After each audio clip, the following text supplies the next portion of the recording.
Don't mess up the planet, because that's where I keep all my stuff. Oh dear. So cheers everyone, I really appreciate you all being here with me tonight. Let's have a good show and let's get into the SHTF news, so we don't have Bradley Smith. Come on, SHTF news. All right, let's do it. And now the news. Stand by in 3, 2, 1. Yes indeed, with your host Andy for tonight, the 11th of December 2021, and we've got the glasses because of course we have to, because it's the only way we can get away with it. In all honesty. So yes, let's have a look then, and we'll see basically what we've had going on. And like I say, I'll be doing more SHTF news during the week on the new Ultimate Live Show channel. So yeah, make sure those who are watching it now, great, but those who aren't, make sure you get yourself over to Ultimate Live Show. That's where the SHTF news segments are hosted. And again, there's some stuff there about the Bitcoin crash and the earthquake situation, which are exclusive to the Ultimate Live Show channel, not on the Andology channel. So for those that didn't realise that, that's where all the segments are from now on. So yeah, so let's have a look at the agenda then, what we usually like to go through with the SHTF news, looking at what's hitting the fan around the world. And starting off with the top stories, and we'll see what that's got in store for us this week. I'm going to not have it quite as big as it was last week. I think that was about 52 minutes or something cut up on the Ultimate Live Show, but packed full of stuff. And I tell you what, in terms of the biometrics, there was in that video, in this video here, last week's SHTF news, which is now cut up and put on the Ultimate Live Show, there is an absolute, total and utter mega truth bomb contained in that, if anyone spotted it. And if you didn't, I'm sorry that you didn't, because you'll figure an awful lot of shit out if you spot that one truth bomb in there that I was never going to tell anyone. But I did. And it's there. And it's still there. That's all I'm saying. Watch it again if you haven't seen it, because I'm never going to repeat it again. So, this week's top stories, we've got Bangladesh, Kenya, UK opt for biometrics to tackle crime in prisons. So now the biometrics extending to the prisons as well now. So now we're talking about getting into things like tracking everything. They're putting it down as part of the sort of some ambitious zero tolerance thing to do with drugs and things in prisons and prison crime and things like that, right? And the biometrics are going to be used as ways of tracking stuff and movements. And they're talking about prisons will also be equipped with X-ray body scanners, handheld metal detectors and drug dogs, not only to curtail the inflow of substances into jails, but also prison staff better carry out their duties of reforming inmates. So yeah, that's they're just, I mean, left, right and centre. Yeah, this is the problem. Is like I said to you earlier on, and the premise to the SHTF news is the fact that things are flying out so quickly, they're designed so that people can't keep up, because by the time you figured out one contract that's already gone ahead, they're already working on the next one behind the scenes that you don't know about, right? So moving on, we got 2022, as you'll see on the ticker down the bottom here. I added it on down there. 2022 is when biometric payment cards will go mainstream, as SPA report says. So yeah, this is, I've been talking about this for several weeks on the SHTF Weekly News now on the Ultimate Live Show, but this is clearly what it is. This is clearly what the plan is, right? How it will be used. But again, in last week's SHTF News, that's exclusively on the Ultimate Live Show channel, I did explain how this rolls into the other, right?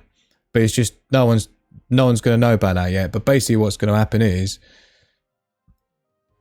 I'll get into that in a different thing actually. I need to talk to the patrons about that first, or the VIPs. So I'm going to have a private one with them about what the plan is.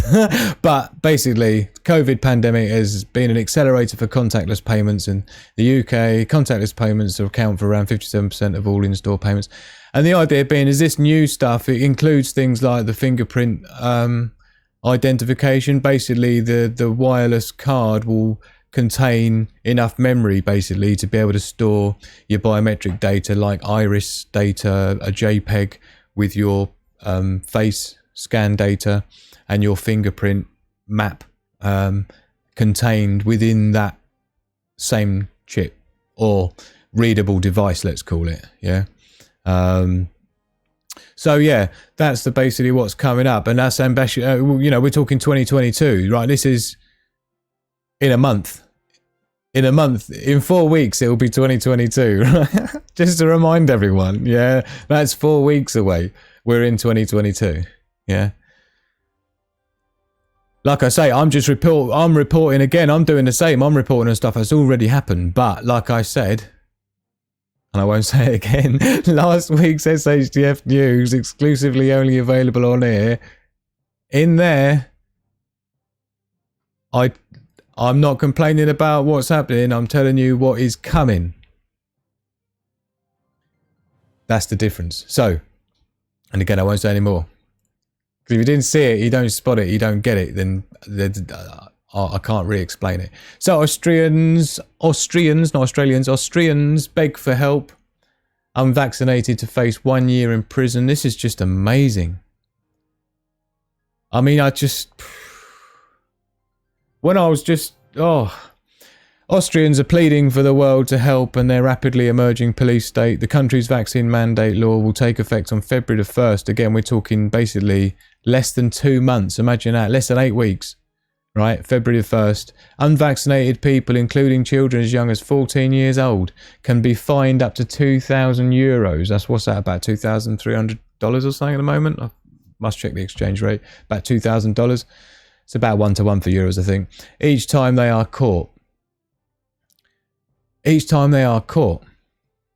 doesn't say, okay, let's carry on, sorry. In addition, the government can ticket the same individuals several times a day.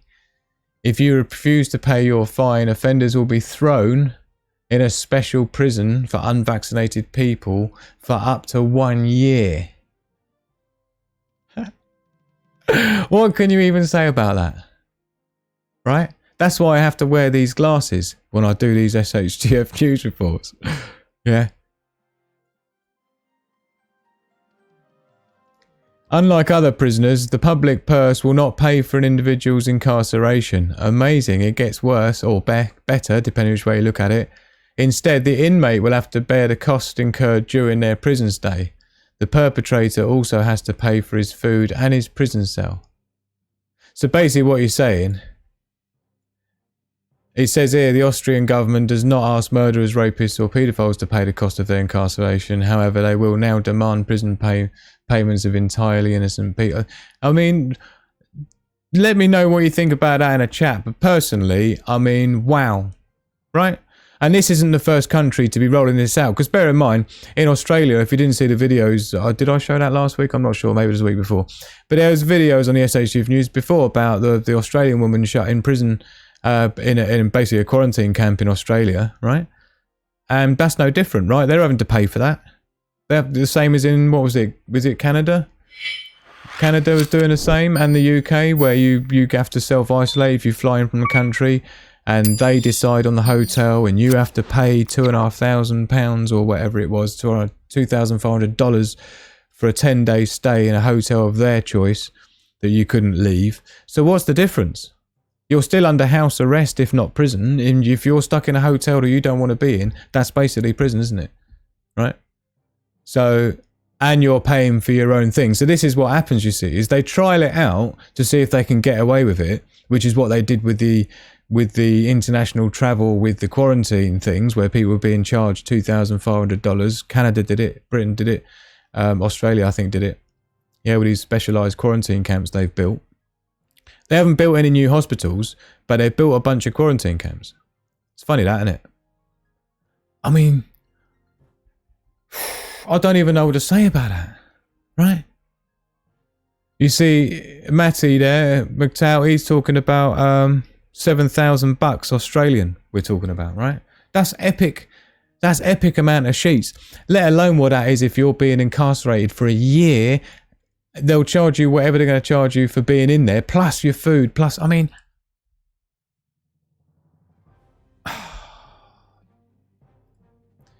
So, Biden gives Ukraine strong support in focal to Zelensky. So that's always going to be a good way to win friends and influence people across the border with Russia, isn't it? So obviously stuff's escalating still between Ukraine, Russia and the US and NATO basically, but led by the US largely. And to be honest, it's kind of the same story as usual. I'd rather this was about March, because it's usually March where we see these propaganda type warmongering things build up because of when the budget is set for the military, right? The Pentagon gets its budget set later in the year, so usually around the March time is when they start building things up and making out that everyone's going to die basically if they don't get another couple of $1 trillion to spend on toys. So if it was March, I'd expect to see a massive build up of sort of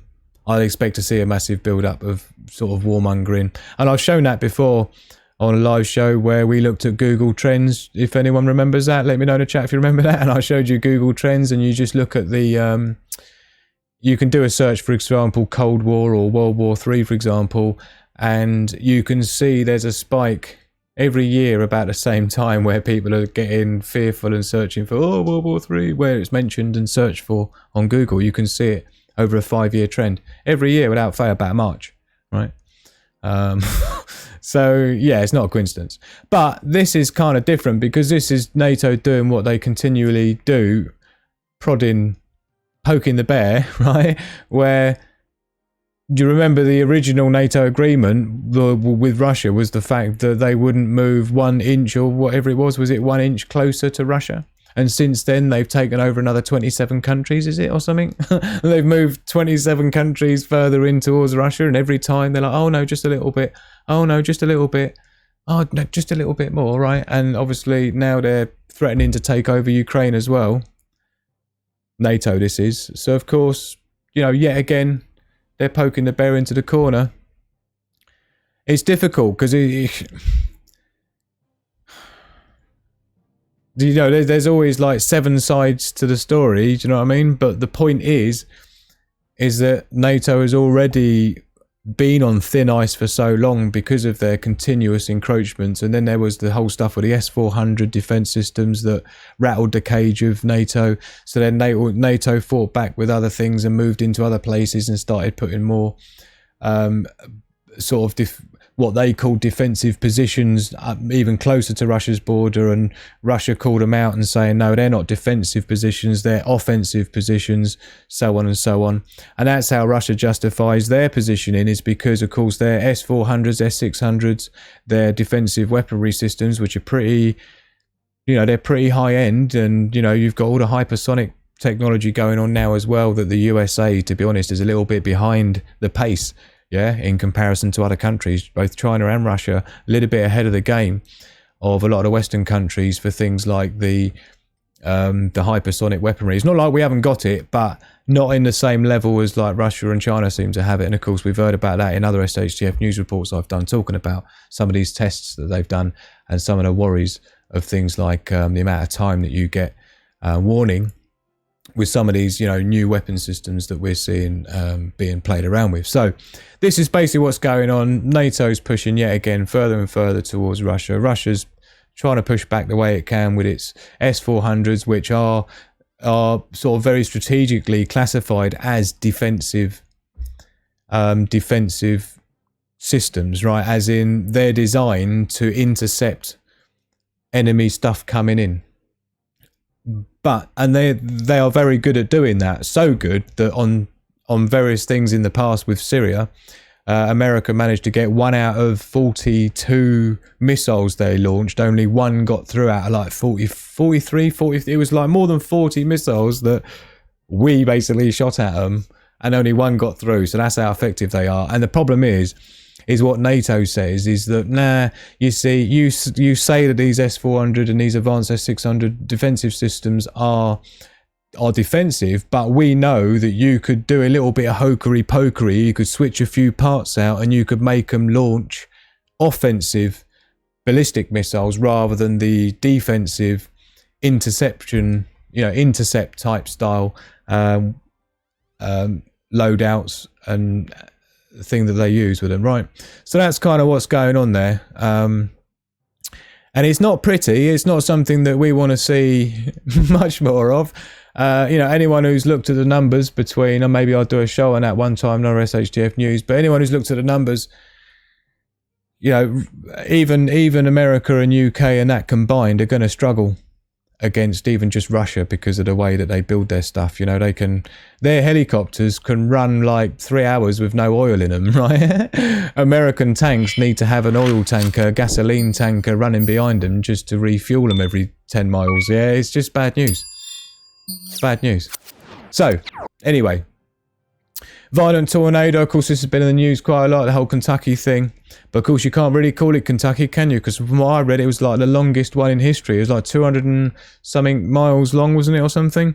250 miles long in total, maybe more than that. But it went through Arkansas, Missouri, Tennessee, Kentucky, and Illinois. So it passed through so many places, and essentially it traveled like 250 miles and with a massive thing of destruction. So we'll have a look here, starting off with just the BBC News one here, talking about the Amazon warehouse one, and it looks like there's some people stuck in there, so that's no good. So we'll have to hope they get that figured out. It's not looking ideal at all, is it? And I just had a quick search on Twitter here to see what I could find as the latest stuff. For those that don't know, all I've done up here is I've just searched for tornado damage hashtag, and I've just put this min_faves with a colon 20, just so what I'm doing here is to make sure that latest stuff coming up for the tornado damage with a minimum of 20 likes, and then you can get rid of all the nonsense. Basically, that's all we've got there. It's just I had somebody ask me what are those funny things that I put in my search things up here on Twitter, and there's a bunch of them that you can use, but yeah, I find this one quite useful. They're just like search code short codes that you can use and things for doing marketing analysis and that, yeah. But I use it for this, so I can get some of the latest stuff a little bit easier and see what's been going on with the... I haven't looked through these yet, so we're just going to have a little random look through. I think I've got it muted, haven't I? Yeah, that's okay. I don't want to get copyright strike. But look at that. There's just nothing left. I mean, when you see this kind of damage, it does make you ask yourself the question, and this is why I want to show you this, because I think you need to ask yourself the question. This is part of the SHTF news in a big way, isn't it, right? It's about being prepared.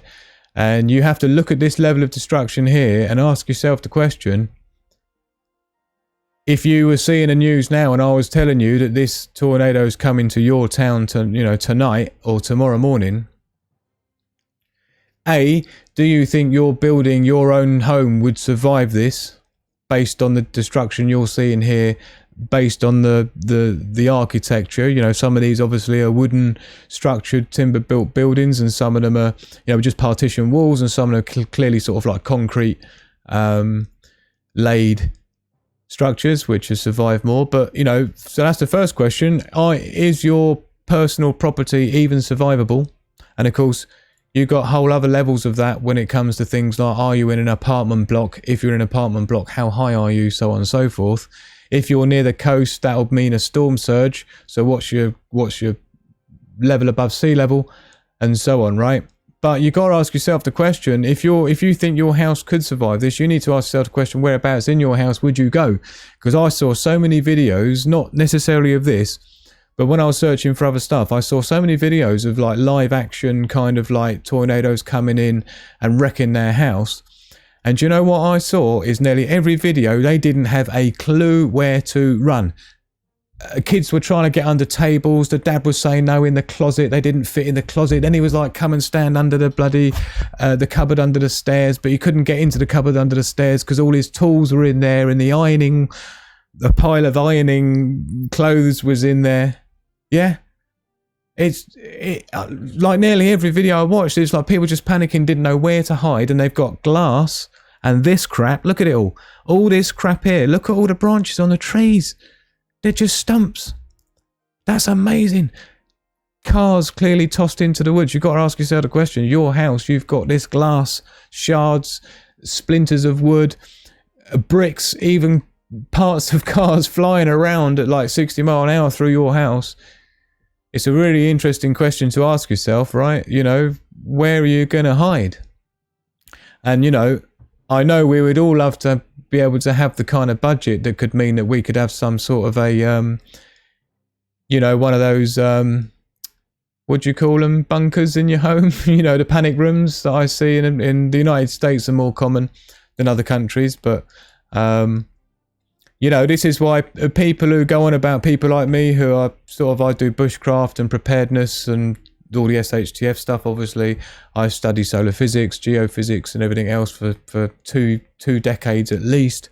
And I've always had a fascination in it. I lived in Asia at the same time as the Asian tsunami happened. I saw the fallout of that. We've had tornadoes, we've had tropical storms, we have had earthquakes, we've had droughts with no water for weeks and weeks. So I think when you've lived through these things, you do remind yourself how important it is to always have a plan and make sure you've got things like water filters, at least a bare basic bug out bag with some ID in it and, some important documents and photos of you and your family in case you get separated. You'll be able to prove to people that you are a family and you're not trying to steal children. I've heard stories of that before, so bear that in mind. So a good little tip there, right? When you get into situations like this and people get separated, when they find each other and they get questioned, they can't prove that that is their son or that is their daughter, right? And the mother can't prove that that's her son because they've got nothing. So how do they know you're not like stealing like children or something like that? And I've seen that play out. So again, you got to think these things through. You got to make sure you've got a little laminated thing that's at least got a couple of pictures of you and your wife and your kids all together. We're a family. There's the evidence. There's pictures of us, right? We're all happy. Yeah. Laminated, waterproof, things like that, right? You can just print it off your own printer. It's going to take you 5 minutes. Put it in a little waterproof Ziploc bag. Get it in a backpack. Yeah. It's simple stuff, people. Yeah, it's simple stuff, but you'd be surprised how few people have an absolute clue. And I get it, there's not many people who have lived in the countries that Magic Hand, my partner, and I have lived in around the world. There's not many people who've lived in that many countries at all, but at least when they see things playing out in their own country or in places around them, they can start putting themselves in the position of reality to say, what if this was to happen to me? Yeah.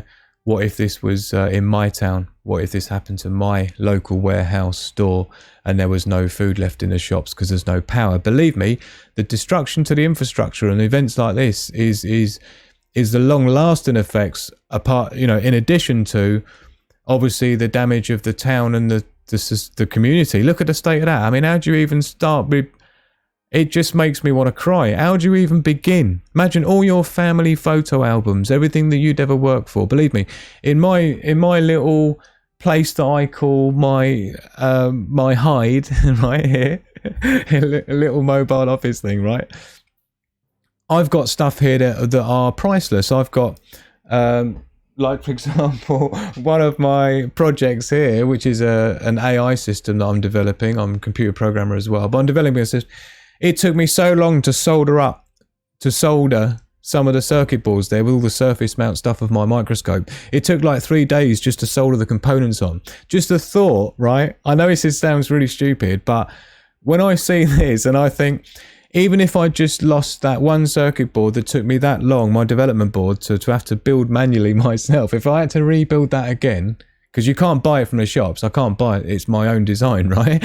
So it's like, let alone, that's just a stupid thing, isn't it? That's just a stupid being on the spectrum thing that my brain thinks of. But when you start, I want you to look at this and I want you to understand how quickly your life can be snatched away, right? And all your possessions and everything you've ever bought, every holiday you've been on, and all those little vases and those little trinkets on the shelves, all gone.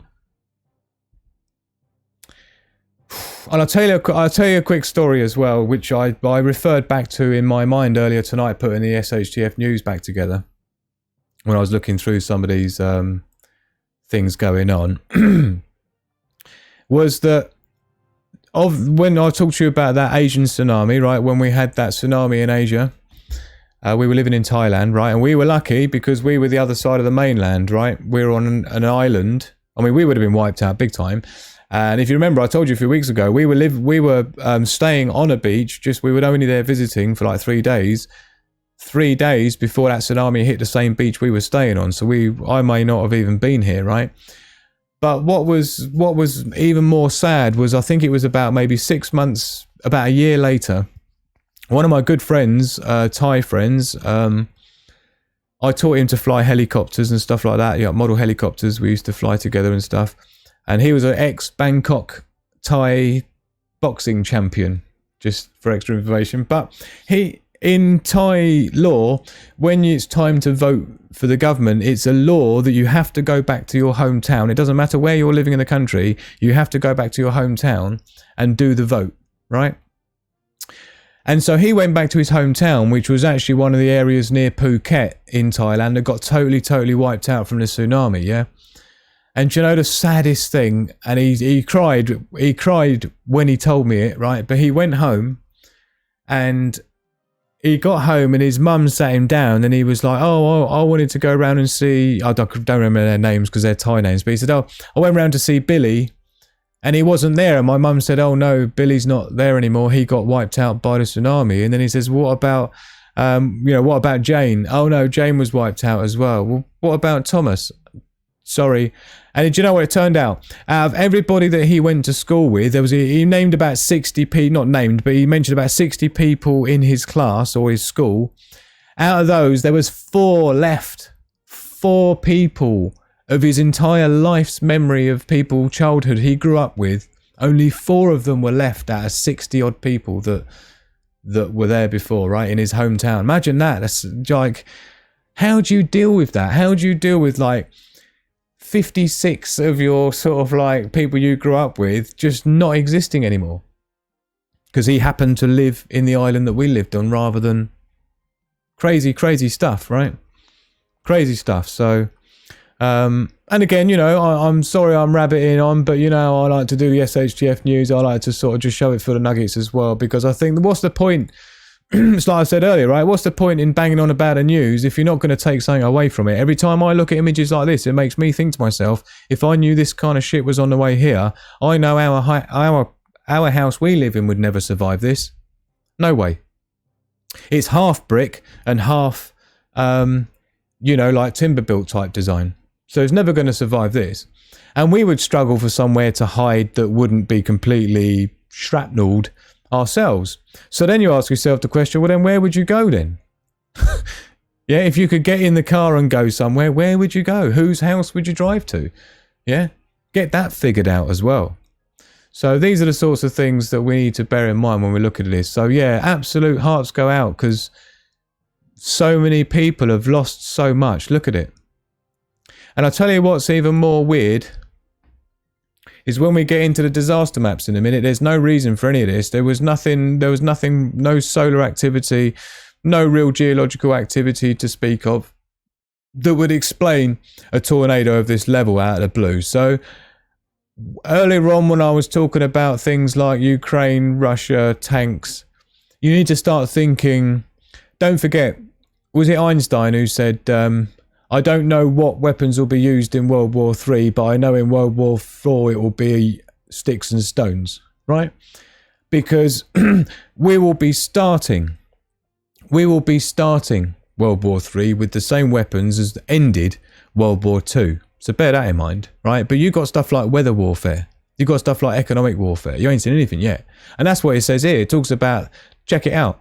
Biden also placed a separate call to leaders. Was it this one? Or let me sure I read the right bit to you. I don't even know if I read you that. But it was, here we go. Biden had already spent 2 hours talking to President Putin on Tuesday, warning him that if Russia troops now massed next to Ukraine they'd launch a massive attack. Moscow would then face US economic sanctions, quote, like none he's ever seen, end quote. That sounds like, come on then, yeah, to me.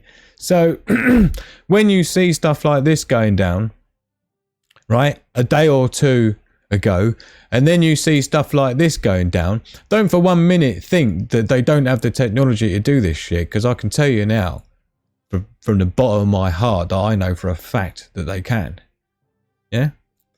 So anytime I see this kind of stuff going on, believe me, one of the first things I think is it even natural? Yeah? Or is this indeed more to do with this nonsense, right? But we'll be looking into this more as time goes on. I'll keep my eye on this Ukraine-Russia situation for you. I know I've got a lot of sources that I followed for many, many years with things like where news coming out directly out of Russia and stuff with dudes who are just proper dudes. I'm not talking like RT. I'm talking proper dudes in Russia who know the score, and proper like ex-military dudes in the UK and the US who follow Russia closely, and they're totally non-biased as well. If it's the West or NATO being arseholes, they'll call it out straight away. They're not like totally like biased, which is what we need right now, isn't it? Yeah. So anyway, moving on briefly then, obviously with the UK, we've got the old Plan B business, but as you can see down the ticker that I down here, that they're already preparing people predictive programming wise to accept a Plan C, which is a classic bait and switch tactic. And again, here it's just all, you know, I don't even know what to say about it, because, you know, all the time I'm just thinking about this. I'm still thinking about this, what's going down with the Austrians with, you know, facing 1 year in prison for being vaccine free. Yeah. So anyone who wants to stay vaccine free has to be locked up for a year and have to pay for it. It's just amazing. It's getting to levels of insanity. It's literally, it's not even, it's almost like none of this makes any, it doesn't really make any difference anymore. It's like there isn't really such a thing as a legal system, it seems, because none of it's in place. So many laws being added all the time. It's just so convoluted. It's just over-complexed itself. It's almost like priced itself out of the market in complexity terms, right? The law. And I've done jury service 4 times, right? Most people haven't even done it once. 4 times I've sat in as a jury for like weeks, yeah? So I've seen a lot of shit go down, and I've seen a lot of holes in the way that things go down as well, in all of those experiences as a juror, right? It's quite fascinating. So believe me, it's like all these new laws, new rules, it's just like, really? It's not, it's just designed to confuse people, right? So that they just follow anyone who represents themselves to be a leader. But yeah, anyway, that's been ironically, I was actually planning to not do a very big top stories news on the SHTF news today, because I didn't want to get into stuff and start ranting, because I knew some of these stories were going to really wind me up, which they have. So let's get back into the agenda and let's get into the disaster maps then, and we'll see what's been going on with the disasters around the world, and we'll see what kind of threats we've got. And I'll tell you what, I have been keeping my eye on things like LaPalma, things like the quake situation, and there's been a few fears over this week. I haven't felt like there was anything I really wanted to jump on to do a sort of like a breaking SHTF news report on.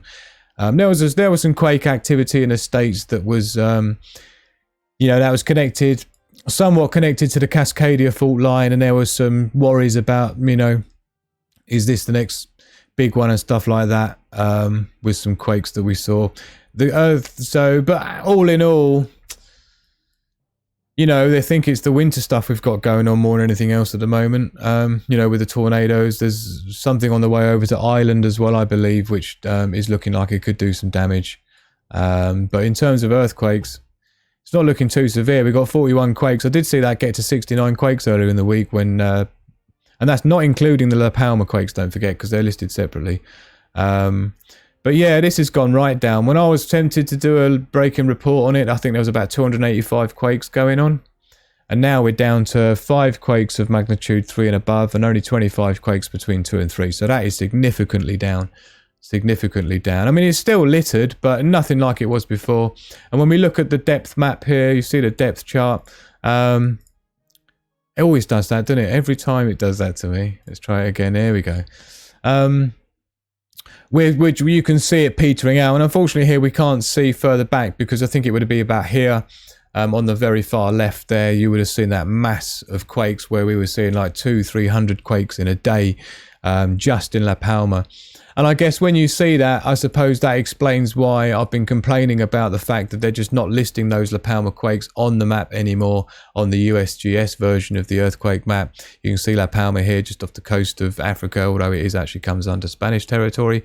But it just doesn't list any quakes here at all, and it hasn't done since this thing kicked off. So obviously they knew that this wasn't going to be a small one, and it was going to go on for a prolonged period, and it would be likely to create quakes in the hundreds. And it can cause a problem because, of course, what happens down this left-hand side here is this is listing all of the quakes in either order of magnitude or most recent.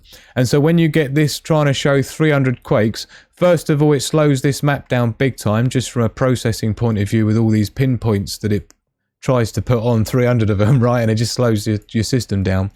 But also, it makes it very difficult to sort of look through this list, because you'll just have 300 small little quakes from LaPalma alone. So I do understand why they sort of censor them from the map, which is kind of what it is, but it is done because when you get to the level of what we're talking about here, it's just a mess. It was the same a couple of years ago with Kilauea in Hawaii, when I was following the quakes going on there.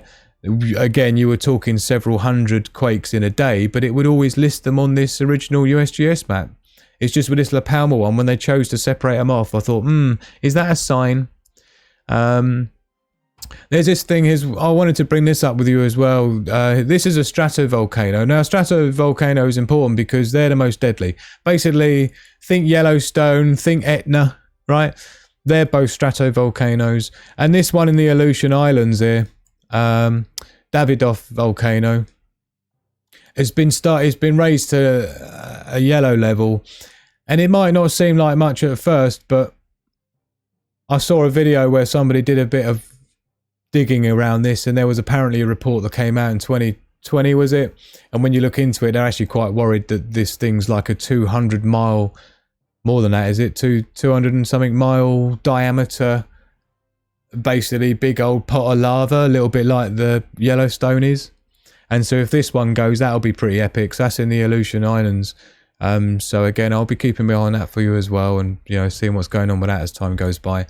So we'll check the windy map quickly. I did just have a little quick look here and see what was coming in here off the coast of Alaska there. Look, 47 mile an hour.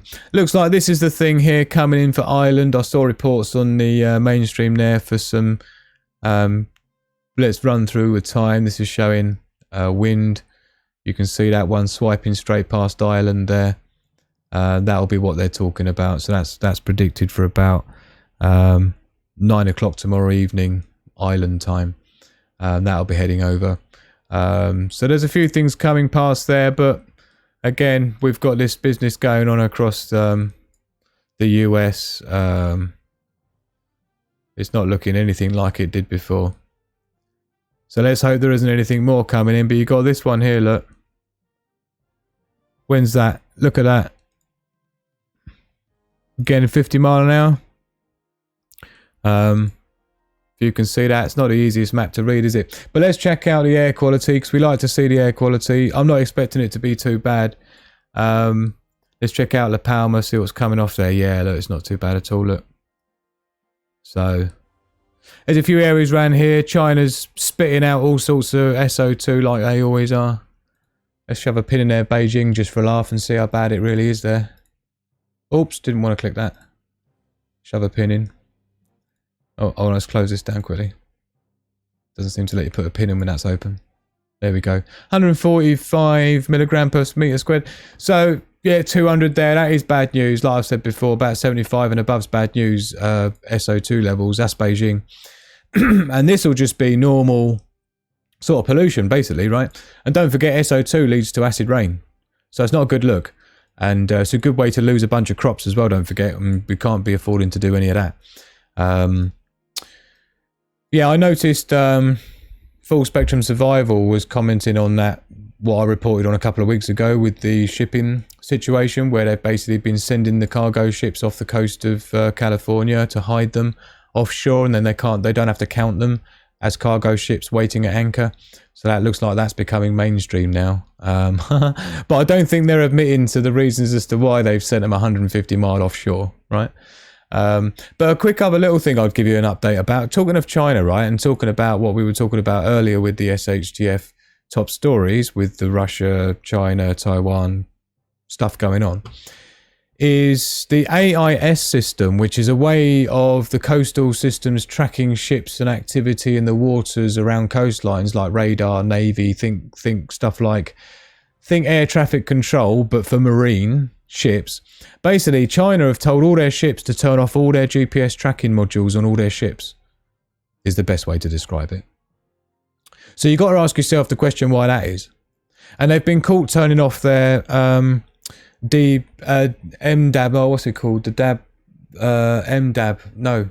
What's it called? There's an aircraft version of it, which is basically transmitting its ID, FAA ID number. Yeah. God, I can't believe I can't remember what it is. I'm a big follower of aviation. But anyway, yeah, so that is an interesting thing. When they're turning those off so shit can't be tracked, and their ships are turning off their AIS systems, and the coastal systems are removing all the data of all of their previous journeys from their coastline marine tracking systems. Transponder, Milkfish, yeah. There's a specific name for the aircraft version, though. It's like a DB. I can buy one for my own drones and stuff, right? When I was getting into doing the drone stuff, I was developing a lot of technology for drone equipment and stuff as a prototyping engineer and as a pilot. So, yeah, when I was doing a lot of work with that, you can actually buy the same thing on that. And it will allow you to get heads-up warnings if there's like civilian or commercial aircraft in the sky at the same. ATAC, I think that might be it, Milkfish. It's something like that. But yeah, you can buy them, but they're like $500-600. But basically, yeah, they've been turning them off, right? And they've been turning off the ones on the ship. So it's almost like they're up to no good and they don't want things to be tracked. And it does remind me of what I said to a friend of mine many years ago when he was saying to me about how, and he's an American dude, right? And he used to say to me, America's got the biggest military, blah, blah, blah. There's no way China would get anywhere with America because they don't even have really any warships. They don't really have any aircraft carriers and stuff like that, right? And you think, well, I agree. China's got a problem because they don't have a load of ports around the world like America does. Yeah, the USA benefits from the fact that it's got so many military bases outside of America that they've got an awful lot of places to refuel. When MH370, if anyone casts their mind back to MH370, whoever remembers that, right? But when that went missing, there was like an international search and rescue campaign that went on, and a bunch of countries got involved to try and help look for MH370, if you remember that, right? And it became evident then, interestingly enough, from a military tactic point of view, because China got down to have a look and they had to turn back and go all the way back to China because they had nowhere to refuel. Yeah, they don't have any agreements with Australia for any refueling, and they don't have any military bases, right, on Australia's coastline. So they couldn't even get halfway there, and then they had to turn back because they had nowhere to refuel. And the USA and Britain, particularly, between us, just those two countries basically have got a military base in every country you can imagine on the planet virtually. So that affords a lot of a tactical advantage because of resupply, because of fuel needs and things like that. And it was evident back when MH370 happened that China had a real problem militarily with their ability to refuel with their ships. But my argument was, China owns more cargo ships than any other country on the planet. So if they wanted to invade a country with ships, believe me, they would put like 4 or 5 million of their 500 million troops, right? They'd bung like 4 million of them in a load of air-conditioned containers with all their gear. And they would just turn up as cargo ships, and they'd open up all them containers and it would be like, nice to see you. I've had dreams of that, actually. And I saw other people talking about having dreams like that. Anyway, more stories and babble, but I'll let's have a look. What are we doing next? Let's get to the agenda. So that was that was a disaster match, basically. Not an awful lot to worry about, but we have got all this weather going on, and there's definitely unrest with volcanic and seismic activity. So I will be keeping up to date with it for you and bringing anything that I feel is pressing. So moving on then to space weather, solarham.net, and I can tell you now we can move straight on because it's all looking very quiet. Got a small little coronal hole business going on here, number 32 there, but it's a bit small and it's not looking like it's going to be too much of a problem. We probably see some solar wind speed increase and stuff over the next few days, but yeah, there's not really much to talk about there. It's looking pretty calm. And like I say, which is why it's a bit unusual when you end up with things like these big tornadoes out of nowhere that usually are as a result of magnetic field lines changing between one point and another, between the way the sun and the earth connect to each other with electromagnetic fields, basically, right? And they're called field lines. And when they swap over and they change places, yeah, a little bit like, you know, those plasma balls that you used to get and you put your hand on it and you get those random lightning things that, it's like that, yeah. If you imagine you got the sun and you got the earth, and depending on which part is positively and negatively charged will depend on where the field lines go and the changing of those field lines. And in fact, when you look at storms on a weather map, what you're actually looking at, right, are bands of electromagnetic field lines emanating from the Earth's core to the sun. That's where you get the central points of the weather systems, right? It's entirely driven by the sun, always has been and always will be. So basically thought I'd mention that. So that's the solar weather. But my point being is that because there was none of that activity going on, right? Because on the sun there's not really been much happening, it makes it a bit weird that you've got things like these epic tornadoes going on that are like once in 100 year type events. You'd usually have seen other activity in other places happening, like on the sun, prior to that. And as you can see, over the last sort of 2-3 days, been nothing. Yeah. So again, we'll have to check in on that during the week and see as things progress and see if there's anything else incoming as the solar disk continues to turn around to Earth facing. So cyberspace, I think I'll swap this around actually. I think we'll do economics and cryptos and then we'll do cyberspace in the future, but let's go the way that we've got it at the moment. So cyberspace, what we've got going on, not a lot. It's pretty quiet. 1.5 billion attacks on the top target, which is United Kingdom as per usual. Second top attack target is United States, and the top attack origins United States this week as well. So it's unusual to see Bosnia in there. So attack origins, there's a lot of attacks coming from Bosnia, which I don't see Bosnia coming up very much. I see Malaysia quite a lot as an attack origin. But yeah, and India getting attacked today a little bit as well, more than usual. That's about it. Let's do a quick refresh on the Downdetector. I noticed Amazon was having some problems here. I don't know if that's connected to the problems they've had with their warehouses. That shouldn't affect their data centers. But you know, they had that problem with their data centers going down, and because so many people rely on Amazon's infrastructure now, it basically brought a whole load of infrastructure down because Amazon went down. This is the benefit, of course, to things like decentralized Web3 type technologies, using things like IPFS, the interplanetary file system.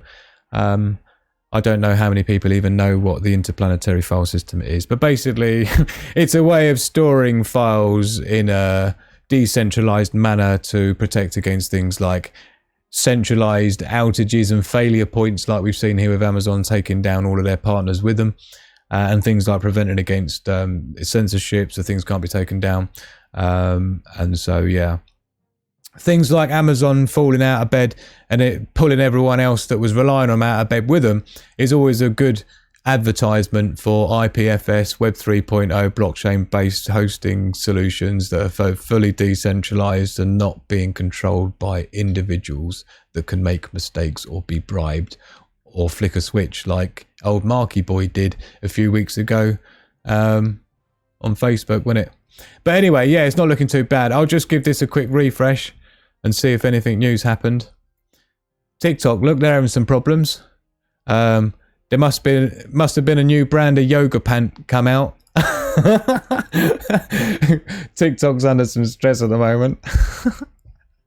Oh dear. So yeah, Amazon looks like they're still having problems. So yeah, other than that, it's looking all right.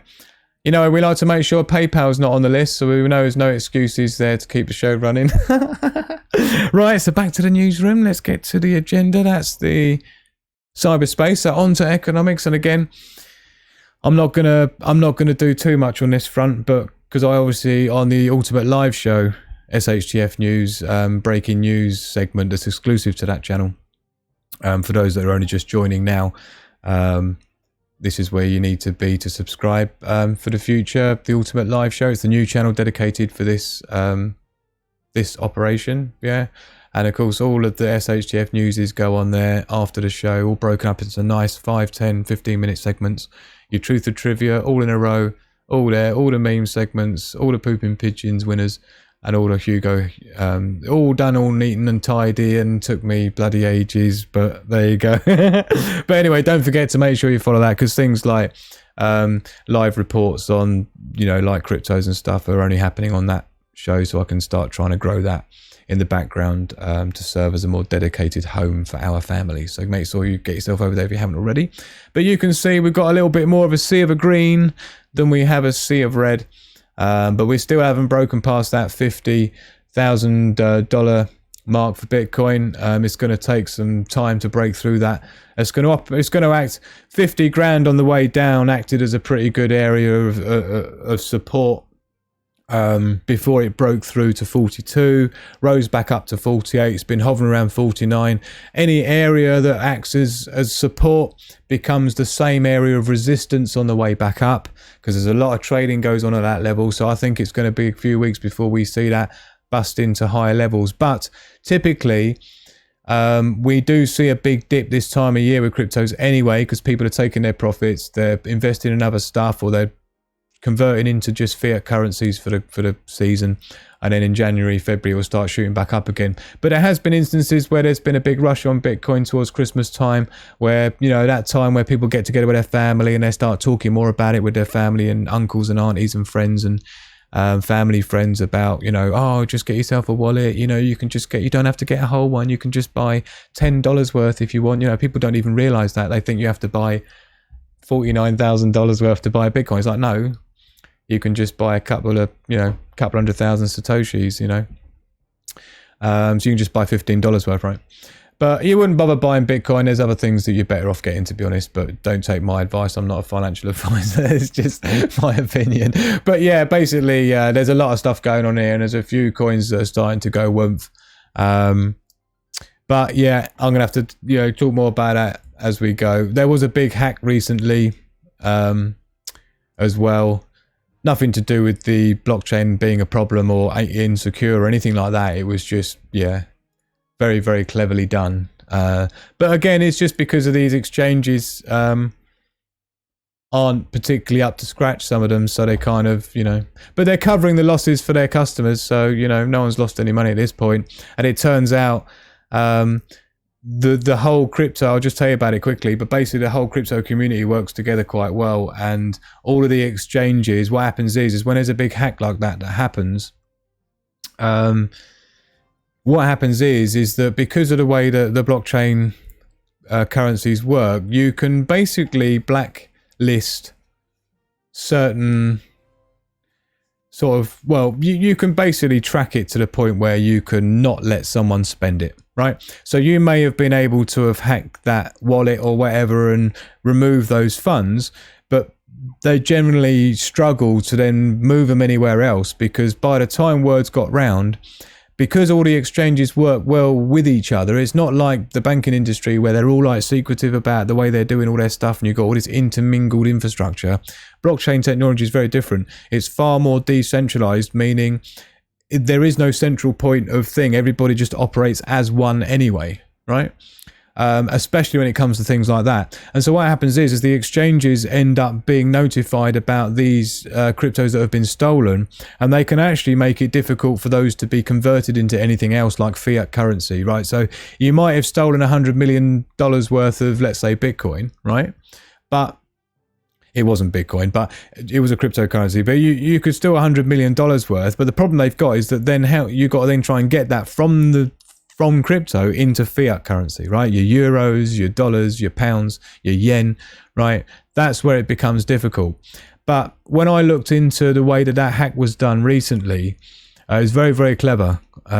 Very clever indeed. And what they did is they transferred it immediately to a thing called Tornado Cache, which is going to make it virtually impossible for that to be tracked when it comes back out of that over time. So we'll see what happens with that. But like I say, that was all covered by the company that got hacked. They said they're going to cover the losses for people. So there's a lot of activity going on, but you know, not as much going on as everything else is going on. Wow, what an absolute monster SHTF news.